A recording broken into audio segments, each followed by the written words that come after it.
Hello, কেমন আছো সবাই? আমি খুবই ভালো আছি। আর আজকে চলে এসেছি একটা নতুন ভ্লগ নিয়ে। আজকে আমরা যাচ্ছি হচ্ছে শিয়ালদা। আজকে আমার সাথে রয়েছে অস্মিতা। আর শিয়ালদা যাওয়ার জন্য আমরা অটোতে উঠে পড়েছি এখন। তো বড্ড গরম পড়েছে, এই যা। তো এখানে অস্মিতা ফোনে কিছু তো একটা করার চেষ্টা করছিল, ছবি টবি তোলার চেষ্টা করছিল। তো ভ্লগটাকে অবশ্যই দেখতে থাকো। তো এখানে শিয়ালদা যাওয়ার জন্য আমরা অটো থেকে নেমে পড়েছিলাম। এবার উঠবো হচ্ছে ট্রেনে। বাইরের রোদ্দুরটা কি তোমরা বুঝতে পারছো কতটা রোদ্দুর? সানস্ক্রিন মাখছি, সানস্ক্রিন গলে যাচ্ছে, এতটাই রোদ্দুর। তো এখানে আমরা ট্রেনের জন্য অপেক্ষা করছিলাম। তো ট্রেনের জন্য অপেক্ষা করতে করতে ট্রেন চলে এলো, আমরা উঠে পড়লাম। এখানে ট্রেনের সিটে অস্মিতা পা দিয়ে বসে পড়েছিল, কারণ ট্রেনটা নাকি অস্মিতার। এটা আমি না, ও বলছিল। তো এখানে আমার উপর মাথা রেখে একটু ঘুমিয়েও পড়েছিল। যাই হোক, মেয়ে বড় ক্লান্ত হয়ে গেছে। তো এখানে ট্রেনের সুন্দর ভিউটা দেখতে দেখতে আমরা আমাদের গন্তব্যস্থলের দিকে এগিয়ে যাচ্ছিলাম।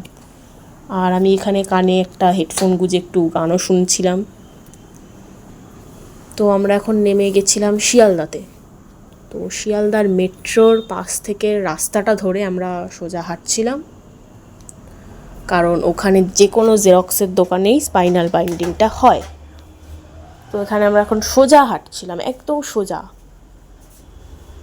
তো ওইখানে অনেক লোকজন ছিল, ভিড় ভাট্টা ঠেলেই আমি একদম সোজা হেঁটে চলে যাচ্ছিলাম। তো কিছু তো একটা বলছিলাম আমি তখন, যাই হোক। তো এখানে আমি হাঁটছিলাম, অনেক লোকও দেখছিলাম। এখানে এই জেরক্সের দোকানটাতে আমি ফাইনালি বাইন্ডিংটা করালাম। তো এখানে বাইন্ডিং করানোর জন্য দাঁড়িয়েছিলাম, আর এখানে বাইন্ডিং করাতে আমাকে নিয়েছিল 23 টাকা, অনেক কম। আর এখানে ব্যাগের দোকান দেখতে দেখতে আমি আবারও সামনের দিকে এগিয়ে যাচ্ছিলাম, কারণ এখানকার কাজে বাজ আমাদের হয়ে গেছিলো। এখানে আমরা একটু স্মার্ট বাজারে ঢুকবো বলে এসছিলাম। স্মার্ট বাজারে কিছু কিনতে ঢুকবো না, জাস্ট এসির হাওয়া খেতে ঢুকেছিলাম, কারণ বাইরে খুবই গরম। এখানে আমরা স্মার্ট বাজার থেকে বেরিয়েও গেছিলাম। তো বেরিয়ে অস্মিতা একটু পেপসি খাবে বলছিল, কিন্তু ওকে খুচরো দেয়নি। যাই হোক, খুচরোর অভাবে মেয়ে পেপসি খেতে পারলো না, তাই আমরা নিয়ে নিয়েছিলাম একটু ঘুগনি। ঘুগনি খেতে খেতে মনে হলো একটু ঝালমুড়িও খাওয়া দরকার, তাই নিয়ে নিলাম। আর আসার সময় বড় ট্রেনে খুব ভিড় ছিল, তাই ট্রেনের ভিডিওটা নিতে পারিনি। তো এখানে ট্রেন থেকে আমরা নেমে আবারও সোজা হেঁটে যাচ্ছিলাম। হাঁটতে হাঁটতেই টোটোতে উঠে গেলাম।